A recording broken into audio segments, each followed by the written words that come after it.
One of Dave Moore's most lasting memories from childhood was seeing his father off at the Great Northern Depot in Minneapolis. It's long gone now, but Dave used to watch him leave on the long trip to Chicago for the National Furniture Mart. If Dave arrived early enough, he got to board the train. That was really something. Kids today don't get that chance much. Trains have all but disappeared. But as Dave shows us, a hobby keeps some of that thrill alive.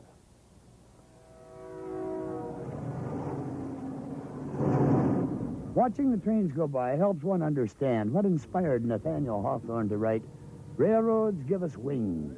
They annihilate the toil and dust of pilgrimage. They spiritualize travel." Apparently, the romance with the railroads extends to their distant and much smaller cousins, the model trains. Not hard to understand when you see setups like these at the Scale Model Supply Shop in St. Paul. My father got me into this. I was out of a job, and he just wanted me to help him out a little bit, and it was supposed to be a part-time job, and I turned it into a full-time career. Doug Gardner owns and runs Scale Model Supplies. He permits 2 model railroad clubs to use a large room next to the shop. Charges them no rent. Their shared love of the models is enough. The railroads are disappearing. The tracks are all being pulled up.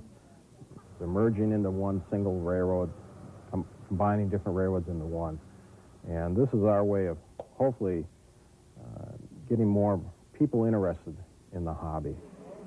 But for the real aficionados of scale models, love of the rails runs deep in their roots. Tom Jackson's grandfather was a conductor on the Hiawatha when Tom was a teenager. We worked freight in the summertime because we were bucking the extra board then at my age, young men. And then in the wintertime, those older fellas used to take their vacation, so then we'd move up on the passenger train. In fact, I flagged for my grandfather. He was a conductor on what they call the Columbia. Tom is secretary of the H.O. Model Train Club. He stumbled into the hobby in 1947 as a Marine without much to do on base after the war. So I was wandering around in San Diego one day and walked in the hobby shop, and he sold me a little H.O. engine, and I've been at it ever since. Tom has built much of the bench work for this setup, spending at least 2 nights a week and part of every weekend down here. With more than 50 members, the H.O. Club has built about 11.5 scale miles on the main line alone, plus much more the eye can't see. There are 2 hidden staging yards down here, and you can have 7, 15, however many trains will fit in there, and you can just bring them out one after the other after another, so you don't see the same train running around again and again and again. The helix is used for getting from the lower level where the staging yard is up to the main level, and that consists of several hundreds of feet of track just to spiral around and around and around and get back up.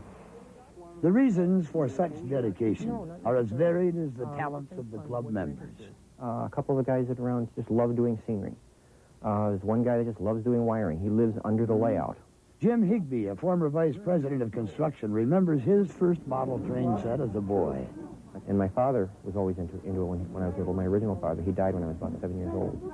So I grew up by the Pensy in Pennsylvania and Indiana. And I wrote it a lot, so there's lots of memories of that in it. And it stirs memories of a time when life was simpler. Takes you back in time. I think it takes you, back into the days when you went maybe down by the railroad yards with your grandfather or something like that and saw the train, so there's a certain amount of nostalgia. The clubs now hope to be building memories for youngsters who may never get the chance to fall in love with the real rails.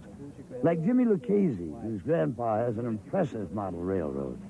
I always go over to his house, he shows them to me, he keeps building them, and I learn from it. And it will probably be a passion that will last a lifetime, Jimmy. No matter how elaborate or fantastic the setup, these guys are never quite done. There's still tons of wiring to do. There's a lot of building yet to be done. There's years of work. It's kind of a hobby-wide joke. Ask a scale modeler, you almost finished with your setup? And the answer will be, yes, someday. For Dimension, this is Dave Moore. And by the way, if you want to see those model trains that we shot pictures of them at a store called Scale Model Supplies, that's on Lexington Avenue in St. Paul.